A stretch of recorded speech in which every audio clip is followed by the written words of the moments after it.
Hey everybody, how you doing? Hope you're having a good night. It is it's Sunday, March the 4th, and I've been putting a lot of things together, uh, going through the whole experience of being a targeted individual, thinking back through my career with the Air Force, and thinking about a lot of the research that I've done, and a lot of the people that I've spoken with that have worked for the NSA, the FBI, different organizations that have been either involved in this and have spoken about it or have done their own research, um, based on the information from their careers, etc. So I have what I think is a pretty good idea of why gang stalking happens, and I just wanted to go over that with make a video about it. Um, I've contemplated making this video for months because I've had this in my head, but it's a little scary to just go ahead and talk about some of this stuff because some of the people that I'm talking about are some of the most powerful people in the world. I run some of the biggest industries in the United States, and I guess I just have to do it. All right, so here's my rundown of what I think could possibly be going on, and this is my opinion from my own personal experiences, my own personal research, and I would like to hear what anybody has to say about this, and if you think that I'm close or you have a different idea of what's going on. But here we go. So now this video is for targeted individuals and people who are not targeted because it affects everybody in the United States. This starts with taxpayer money, as does everything. Anything that's funded through the government starts with taxpayer money. So everybody that's paying into the tax system, paying the IRS, which I'm working on some stuff right now, I owe them some money too. And it's tough to pay that when I know that some of that is going to programs like this. But anyway, it starts with taxpayer money. Now, all of the taxpayer money goes into a pool and then is divided into government programs. And each year, a lot of different entities go for that tax money. They are putting in requests. They're fighting for this tax money. A lot of the tax money goes into different programs, not the infrastructure in the program, but it goes into different things like our infrastructure, our military, public assistance, schools, foreign aid, etc. So those are like all the mainstream things that we know about. They get reported on the news, things that you hear about and you know about. I'm sure I missed some things there, but you understand what I'm saying. It goes into tax money goes to pay a lot of the government programs that we have.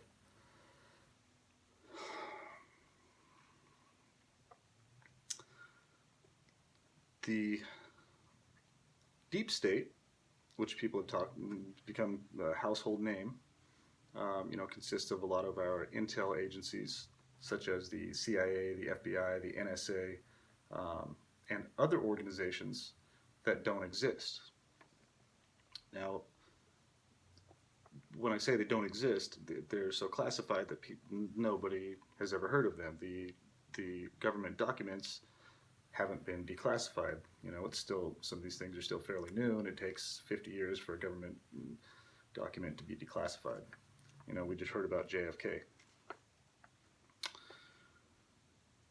And many other things, like COINTELPRO, MK Ultra. A lot of these things were declassified, and we know that the government was using classified, unknown programs. So some of the organizations in the deep state that I've been saying don't exist would be considered a special access program, or an unacknowledged special access program, otherwise known as a USAP, SAP or USAP. A USAP would be something kind of like, say, Area 51. Nobody knew what was out there for years. Nobody knew what was going on. A lot of people still don't know what's going on out there, but it's gotten out. It was supposed to be unacknowledged, but people have researched enough to know what that is. Another USAP would have to do with technology that we have here in the United States that we don't want another country to get a hold of that technology to use it against us. You know, it makes me think of the movie Black Panther I just watched a couple nights ago. You know, they had a hidden city. That was their unacknowledged special access program. They wanted to hide all the vibranium from everybody. They had that technology that would change the world. You know, other USAPs would involve spy missions.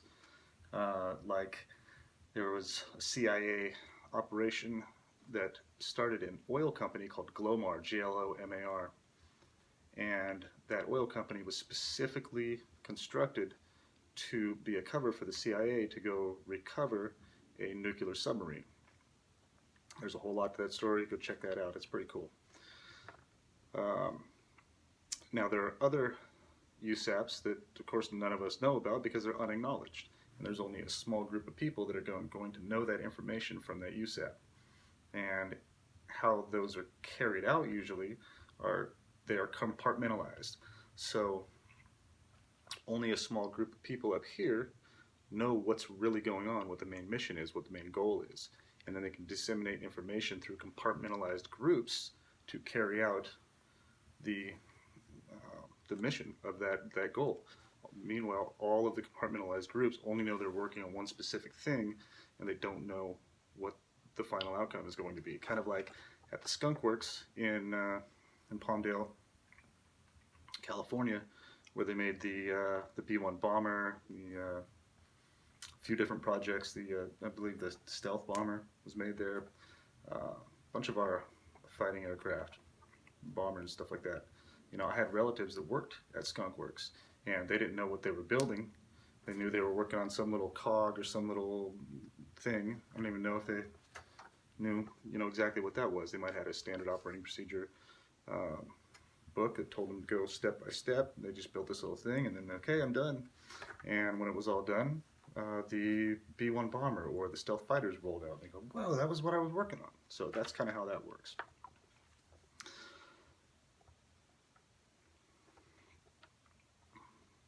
Okay, so those that I just explained, some of those would be unacknowledged special access programs.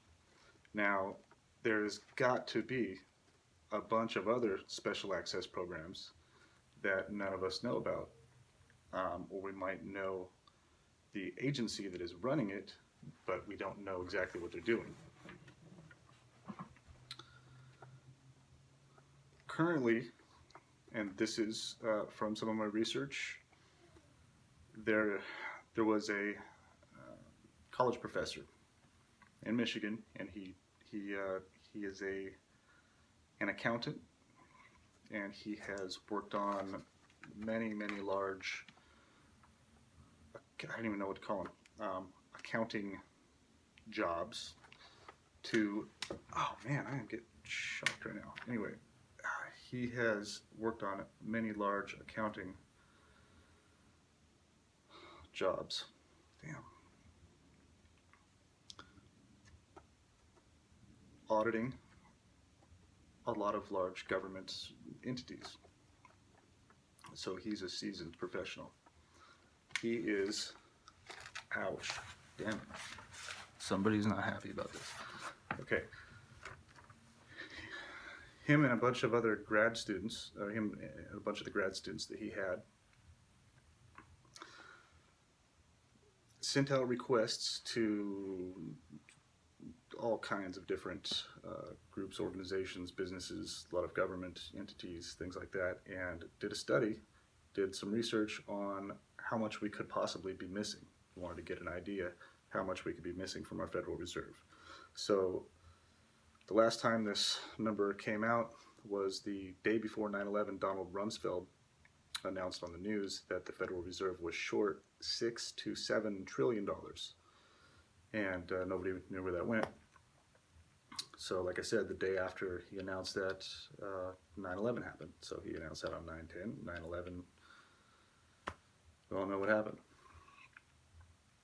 Now, this 21 trillion hasn't been released to the media, to the mainstream media, where everybody knows about this. This was just an independent study that was done by these people. And I saw an interview with the guy talking about it, and I don't know how far that information is going to go. I believe that a lot of these USAPs are funded with this missing money from the Federal Reserve. Not all of the money missing from the Federal Reserve. They're not spending $21 trillion just on, well, not just on, but on these individual items. I think some of that has been stolen by other countries, by some of our leaders that were in power and wanted to distribute that wealth around the world. But one of the USAPs, I believe, falls under FISA, the Foreign Intelligence Surveillance Act. And the two that I've studied most, I think there's some other numbers that have to do with the Intelligence Surveillance Act, but FISA Section 702, which covers foreign terrorists, and 12333, which covers domestic terrorists. And I believe that the FBI runs 702 and the CIA is in charge of 12333. Now, there's a lot more research to be done on that, and there's information that doesn't come out. So you just kind of have to speculate on some of these things. But when you're involved in this and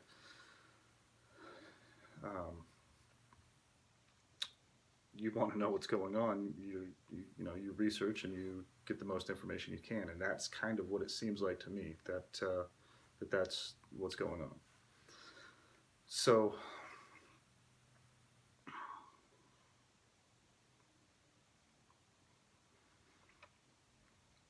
under these surveillance acts,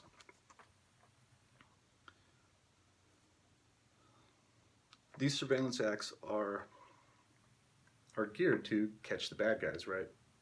So they came up with all of these very, very intricate, covert ways to track terrorists. And I think whoever started this whole program, was a very smart person, or they got some information from somebody and followed through with that, which partially is true, because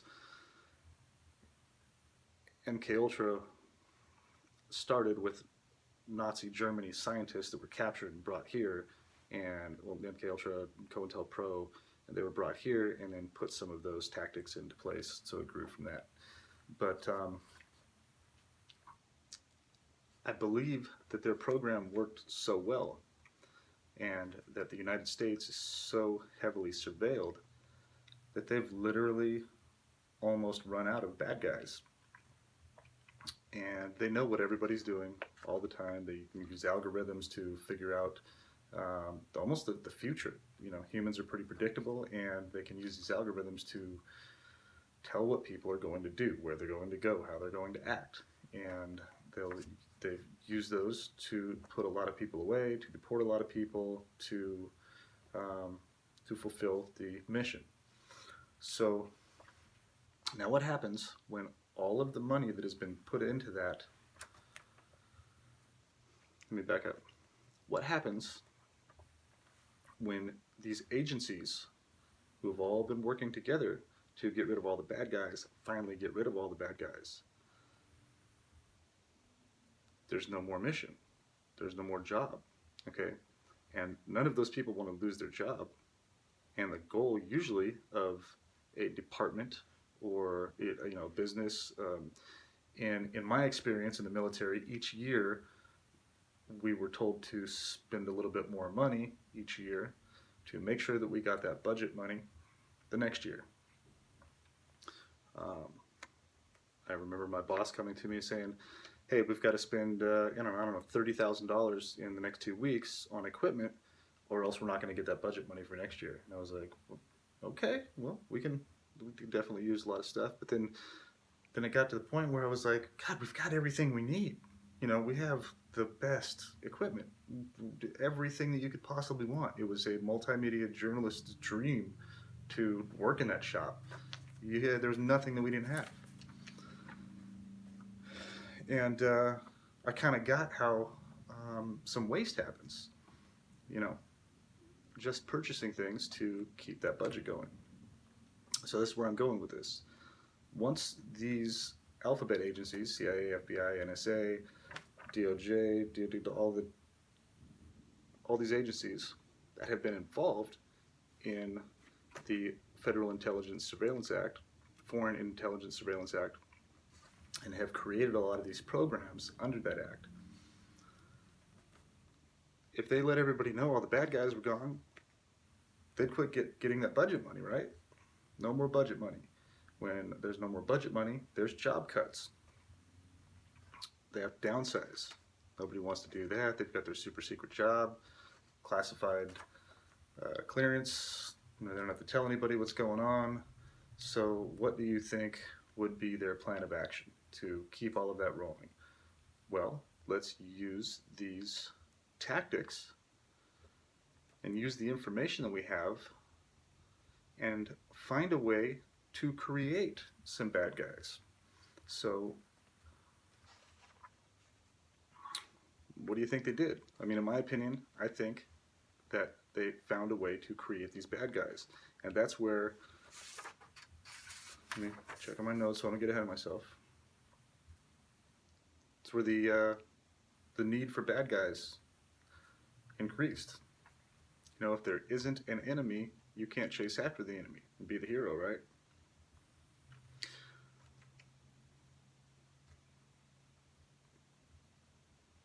This is where the gang stalking, organized stalking, harassment, character assassination comes in. If they could use this program to make people behave in ways that they normally wouldn't, they would be able to keep the bad guy thing going. All right. And now there's terrorists out there. There are people that are plotting and planning. There are people that are involved in organized crime. And I know that I don't know, but I think that the FBI and the CIA and there are parts of those organizations that go after these people. What we don't see is the area that is most likely compartmentalized. They could be in the same office as 10 other people, and one of those individuals knows about the USAP, and the rest of them are just working on, I don't want to say just, but like, I don't know, all the stuff that the FBI investigates or the CIA investigates, other than gang stalking, because they sure as hell don't investigate that. The CIA works in operations pertaining to U.S. economical financial interests. So their main objective is to protect our businesses, basically, from any threat, foreign or domestic. It doesn't say anything about those businesses having to be on the up and up.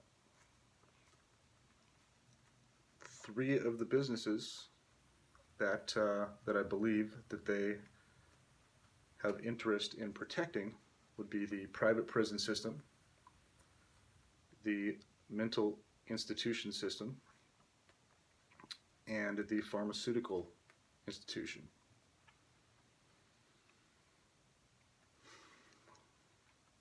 The private prison system, here in Arizona, I just watched a documentary on the private prison system. Companies like CCA, there's a few other companies, but CCA seem to be the largest private prison system. And they have a board that meets, and that board tries to decide. Now, this goes the same with the prison system, the mental institution system, big pharma, um, anything that has shareholders. They're going to have board meetings where strategists get together and figure out how to keep increasing the income from the business each year. Now, I've been talking about the private prison system and how trying to grow that each year is one of the absolute worst things that we can do for our country and freedom. So you have a table full of people. You'll have an accountant, you have a professional business strategist, you have some doctors, some attorneys, probably a lot of attorneys, psychologist, a whole bunch of professional positions that get together in kind of a think tank situation and figure out how they can raise the percentage of shareholders, raise the value of the company, and create income, lower standards for people, get more people into the prison, get more people in mental institutions, get more people on pharmaceuticals. The business needs to grow no matter what. So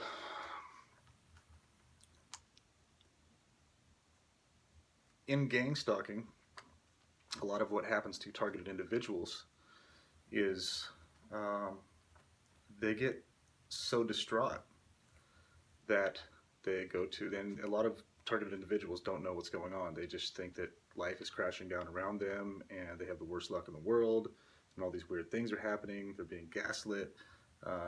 And what happens, I mean, you'd have some stuff going on. You want to go get some help, right? Well, you're going to the good guy, the psychologist, the psychiatrist that's going to help you and sit down and talk this through, talk out the issues that are going on in your life and help you get better, right? It turns out that some of that has changed, and some of these people that are working as professional psychologists and psychiatrists, their number one goal is to find any reason they can to call you crazy. And for multiple reasons. They want to call you crazy to immediately put you on pharmaceuticals, just like they do with the VA. It's why I've stayed away from the VA. Every time somebody goes in there, they don't try to make them better. They try to put them on 15 different drugs. And that just makes a person worse.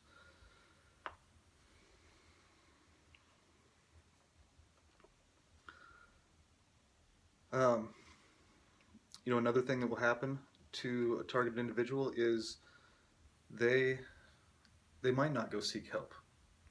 And they might start acting out in ways that they would not normally act out. All these things are going on with them. They're getting people talking to them in their head using V2K, voice to skull. They're getting remote neural monitored.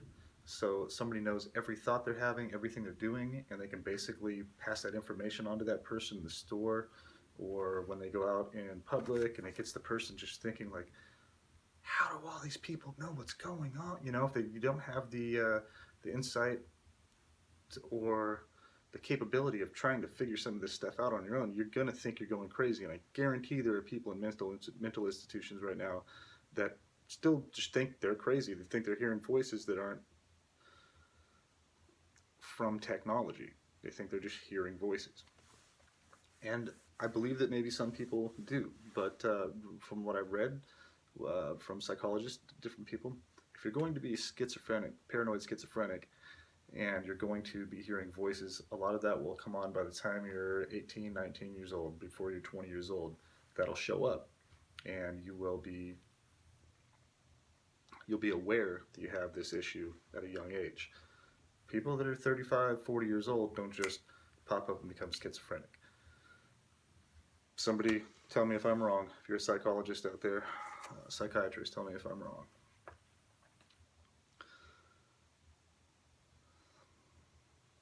Reading my notes, bear with me, please.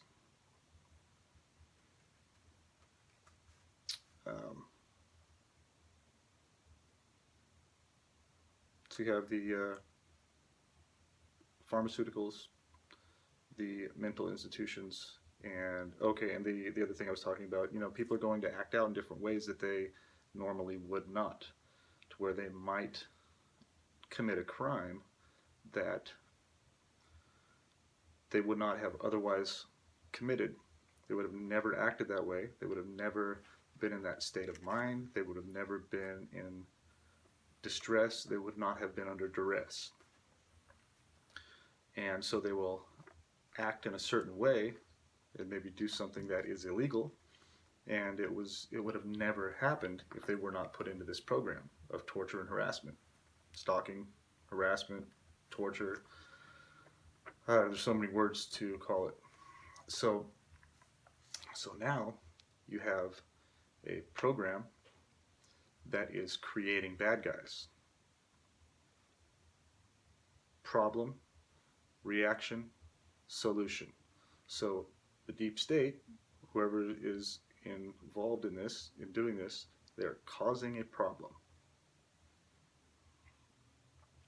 Once there's a problem, they make sure that they tell everybody there's a problem. Right now, there's the big thing in the news is we need to take guns away from people that have mental issues.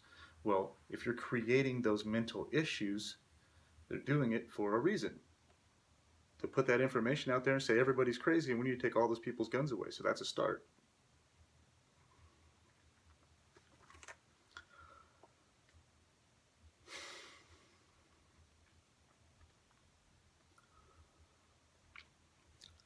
You also have, I'm sorry, this is tough to do. Hold on, I'll be out in a few minutes.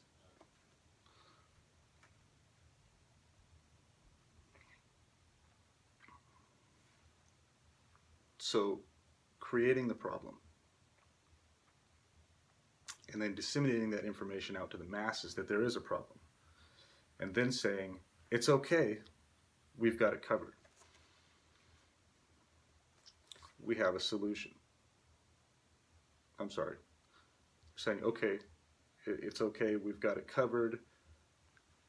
Or they won't even say that. They'll say there's a huge problem, like and I'm not supposed to talk about the school shooting and all that stuff, but say these different false flag events that we've had. There is a problem. Children have been shot. People have been murdered. There's a psychopath on the loose, and everybody needs to be scared of that person. So that causes a need for all of these people, right? The CIA, the FBI, the NSA, to keep doing what they're doing, keep surveilling everyone, keep everybody safe. And then they have the solution. And that'll be whatever agenda that they have that is being carried forward, like taking away your guns, locking more people up in mental facilities, incarcerating more people, getting more people on prescription medication. That's their solution. But you see, it's not the solution, because incarcerating people here in the United States, they don't get any better. They get worse. They go into an animal farm and are treated like animals. And they're in there for profit. I don't know what the average inmate makes for a prison, but I can guarantee you that they don't spend that much money on that person. They spend a very small amount. Give them really horrible food, no medical attention, and keep all that money and invest it in, whatever else is going on. Same thing with the mental institutions. And then, pharmaceuticals, it speaks for itself. The more they sell, the more, the better they do. So if everybody is going into prison, everybody is going into a mental institution, and everybody is medicated, this program, COINTELPRO, Gang Stalking, whatever, I don't know what their word they use for it, while they target people, is systematically putting people into all of these arenas, all of these areas, and making those industries grow and grow and grow and grow. Well, pretty soon, there's going to be nobody left. There's going to be so many, but once all of the current targets go away, they're going to have to keep targeting more and more people. Oh, and on top of that, there are a lot of people that this tax money that's been taken that are receiving that tax money through community watch groups, um, organized teams that are involved in stalking and harassment, like as far as vehicle stalking. I know that there are individual teams that have a leader, and then and that person maybe runs the LLC that they, or the nonprofit or whatever, however they do it. And that person is going to run that group, and then pay each one of those people in the group a certain amount, train them, and keep them going. And these people are everywhere. They are everywhere. Those people, at my best guess, would be getting some kind of bonus when they do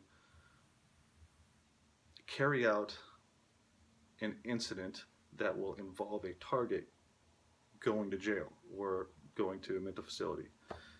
Something negative happening to that person.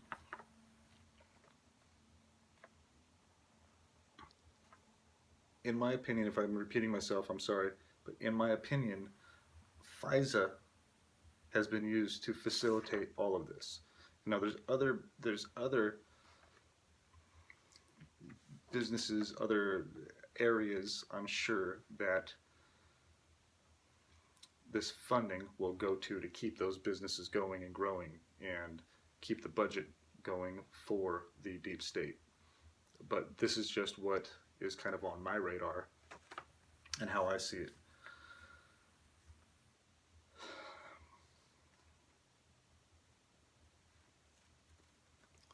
I feel like I left something out. I ran out of notes here, but just think about that. Think about that, how business works, how government works,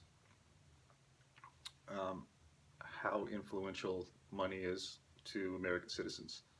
To anybody, not American citizens. And the world is run by money. And think about how that is going to end. It's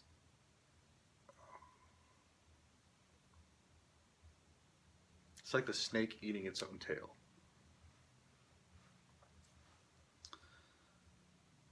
It is not going to end well. They're going to run out of targets. They're going to run out of people. Or there will be a very small percentage of people sharing all of the land and all of the wealth and all of the rest of the people in society, even the people that are perpetrators right now that are part of this gang stalking thing.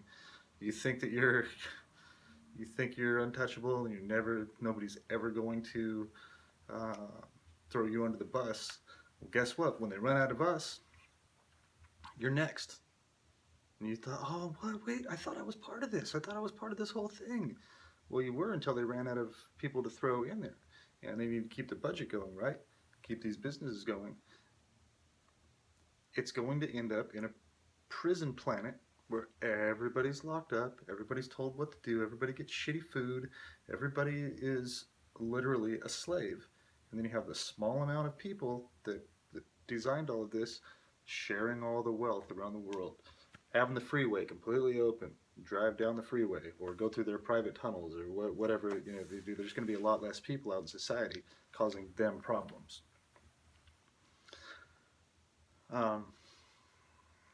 If you think that's kind of a far-fetched idea, you haven't thought about this very well. If you think there's some parts that I'm missing, if you think that I'm wrong about some things, please let me know. Comment, like this, share this. I want people to hear what I have to say about this, and comment on it so I can gather my own intel, and so other people can understand how this is possibly working, and maybe what we need to do to stop it, because it might be fueling our economy currently because of the jobs, called gang stalking, community organizers' jobs. But when you are stalking and harassing people to the point of incarceration, mental facilities, antidepressants, for profit, and enough people start to understand what happened to their family members, their friends, their coworkers, why they went away, and why they've been locked up, being tortured, maybe died, there's going to be a lot of really, really, really upset people, and the entire thing's going to cave in. And that might be one of the answers to end this, is to get so many people targeted that it becomes at least even. Now, it sounds a little sadistic to think that way, but if this will never end and targets are going to be isolated, kept away from society, kept away from communicating with other people, if that is going to happen, the only thing that I can think of that will help end this is getting as many people targeted as possible. The resources won't go as far. They'll have more people to keep an eye on. There will be less people for these groups that surveil everybody, and then there will just be more people with a very strong need to fix this. And a lot of good things happen in large groups that are very motivated. And that's just one of the ways that I've thought of that wouldn't be good for those people right away. If they didn't know they were targeted, if they knew that they were going to be targeted, they would have a heads up, and they would have some support. They would have some support, and the TI groups would get larger and larger and larger, and pretty soon, guess who's running things? People that understand what it's like to have their freedom taken away, to be sabotaged and slandered. And eventually that's what's going to happen. Whether all of us TIs try to get more people targeted to form bigger groups, or whether it just happens naturally through this whole process, through this targeting process that's going on. They will target too many people, or the wrong people that are impossible to stop. And then eventually it will, and the people that are in charge will completely understand how society should be run, and that people shouldn't be stalked, harassed, and tortured. And, I hope that happens. I hope the right people get into the right positions, and, I guess sometimes you have to walk a mile in someone's shoes to know how to make the right decisions. And I know me, personally, going through this, there have been positives. I've made sure that I keep in mind the positives from this, because from everything negative that happens to you in life, there's something positive you can do from that, unless you're just dead. You can think of something positive in any situation if you're creative enough. And I hope that some of the people that have gone through this can find a way to get into some kind of public office or some kind of position of making decisions regarding other people, because once you've gone through this, you never judge somebody again the way that you might have before. You will never think of somebody just from one statement that somebody else tells you. You won't think negatively of that person if you just hear one thing about that person. You're going to be very analytical, and you're going to think of what's happened to you and what the possibilities are for your decision, and you're going to take it very, very personally. And I truly hope that some of the people that have gone through what I've gone through do end up in some of these influential positions, because they will make the best decisions. They will make absolutely decisions not just based on themselves, but how other people are going to feel and react.